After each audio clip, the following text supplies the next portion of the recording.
नमस्कार, मैं पंकज प्रसून। आज प्रेम प्रकाश, पंकज मिश्रा और बच्चू यादव के खिलाफ ईडी ने एक सप्लीमेंट्री चार्जशीट दाखिल की है। वो है 5000 पन्नों की। आप में से कई लोगों की उत्सुकता ये होगी कि ईडी ने अपने चार्जशीट में कहा क्या है, पंकज मिश्रा के बारे में, बच्चू यादव के बारे में और प्रेम प्रकाश के बारे में। सारी बातें तो किसी के पास नहीं है और वो चूँकि बंद है, सील बंद है, लेकिन कुछ जानकारियाँ जो हम अपने स्तर से जुटा सके हैं। अब हमें नहीं पता कि इसमें से कितनी सही है कितनी गलत, लेकिन ये मैं आपको आश्वासन देता हूँ कि ईडी के बारे में जो भी खबर हमने चलाई है उसमें से ज़्यादातर खबरें सही हुई है। तो उस चार्जशीट की माने तो प्रेम प्रकाश का मुख्य रोल इस सारे प्रकरण में एक वसूली एजेंट का था। जो भी अवैध कमाई होती थी उसे वसूलने का काम प्रेम प्रकाश करता था, ऐसा कहा गया है। और एक चर्चा तो ये भी है कि प्रेम प्रकाश को जो बॉडीगार्ड्स दिए गए थे या जो AK-47 उसके यहाँ से बरामद हुआ था, वो सब का इस्तेमाल वही काम में होता था। ये पैसे वसूलने जाता था बॉडीगार्ड को लेकर और शायद उस AK-47 को भी लेकर। अगर ये मामला सही है तो आप अंदाज़ा लगा सकते हैं कितना गंभीर मामला है।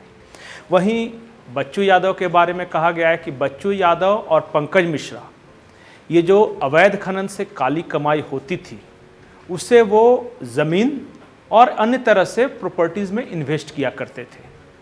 इसके साथ ही ईडी की चार्जशीट में ये साफ है कि ये दोनों पंकज मिश्रा, बच्चू यादव, ये सब मनी लॉन्ड्रिंग रैकेट में शामिल थे और बहुत हद तक इनका इन्वॉल्वमेंट था। एक और आरोप लग रहे हैं, शायद वो सही है या गलत है मुझे नहीं पता, लेकिन अवैध खनन का एक बड़ा हिस्सा सोने में इन्वेस्ट किया जाता था, यानी गोल्ड, और उस गोल्ड को स्मगल किया जाता था बंगाल में और शायद बांग्लादेश में भी। तो एक गोल्ड स्मगलिंग का बड़ा रैकेट भी इसके साथ जुड़ा हुआ था।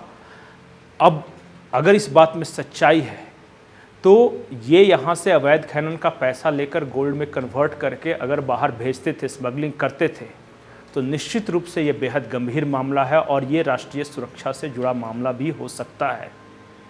अब इसकी जांच ईडी तो कर ही रही है। अगर NIA इसमें एंट्री हो जाए तो आश्चर्य मत कीजिएगा। दूसरी बड़ी खबर यह है कि झारखंड की राजनीति 1932 से चलते हुए आज मीर जाफर और जयचंद तक आ पहुंची है। जी हाँ, आपने बिल्कुल सही सुना।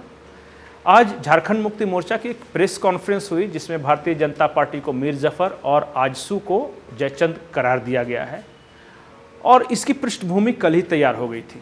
कल धनबाद में आजसू का एक सम्मेलन था। उसमें चंद्र प्रकाश चौधरी, जो कि आजसू के बड़े नेता थे, उन्होंने एक आरोप लगाया था। आरोप ये था कि जब सारे मामले को राज्य सरकार को केंद्र पर ही डालना है, चाहे वो सरना धर्म कोड का मामला हो, चाहे नेतरहाट फायरिंग रेंज का मामला हो, चाहे 1932 का मामला हो, अगर उन्होंने कहा कि जब सब कुछ केंद्र सरकार ही करेगी तो राज्य सरकार क्या करेगी, सिर्फ घोषणा। और उसी पर पलटवार करते हुए आज झारखंड मुक्ति मोर्चा ने प्रेस कॉन्फ्रेंस की और उसमें कहा कि भाजपा आदिवासी मूलवासी विरोधी पार्टी है, ये बाहरी लोगों की पार्टी है और आजसू को उन्होंने जयचंद करार दिया। सुप्रियो भट्टाचार्य ने कहा कि जिस वक्त 1985 के कट ऑफ डेट वाला डोमिसाइल बन रहा था या स्थानीय नीति बन रही थी, उसमें चंद्र प्रकाश चौधरी उस सरकार में मंत्री थे, उन्होंने विरोध नहीं किया था और तमाम तरह के आरोप लगाए इस तरह से।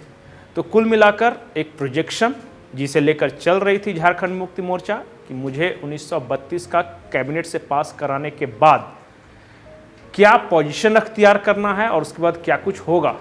अगर CM हेमंत सोरेन के शब्दों में कहे तो अलग रणनीति पे काम कर रही थी, वो धीरे धीरे धरातल पर उतर रहा है और इसका लाभ सीधे हेमंत सोरेन को हो रहा है। अगर हम आसान शब्दों में बोले तो आज झारखंड का किंग कौन, तो सिर्फ एक नाम, हेमंत सोरेन, हेमंत सोरेन, हेमंत सोरेन। चाहे परसेप्शन की लड़ाई हो, चाहे ज़मीन पर लोगों के दिल जीतने की लड़ाई हो या फिर ये कानूनी दाव पेच की लड़ाई, अभी तो हेमंत सोरेन 20 साबित हो रहे। मैं ऐसा इसलिए कह रहा हूं कि कई लोग कह रहे हैं कि हेमंत सोरेन जो गए हैं दिल्ली और कपिल सिब्बल और P चिदम्बरम से मुलाकात की है वो अपने केस से जुड़े सिलसिले में की है, लेकिन हमें जो जानकारी है 1932 पर पी चिदम्बरम से खास तौर पर चर्चा हुई। पृष्ठभूमि समझाई हेमंत सोरेन ने कि पिछली बार हाईकोर्ट में कैसे खारिज हुआ था, वो ऑर्डर की कॉपी दी गई और पी चिदम्बरम चूंकि एक बड़े वकील भी हैं, उनसे कहा गया कि आप कोई रास्ता निकालिए ताकि ये जो 1932 खतियान आधारित स्थानीय नीति है उस पर हम कैसे बढ़ सके, उसे झारखंड में कैसे लागू करा सके। हो सकता है कुछ मॉडिफिकेशन हो, इसके लिए सरकार तैयार है, लेकिन 1932 एक कट ऑफ मार्क रहेगा और अब ठोस तरीके से हेमंत सोरेन इस पर आगे बढ़ चले हैं। नमस्कार।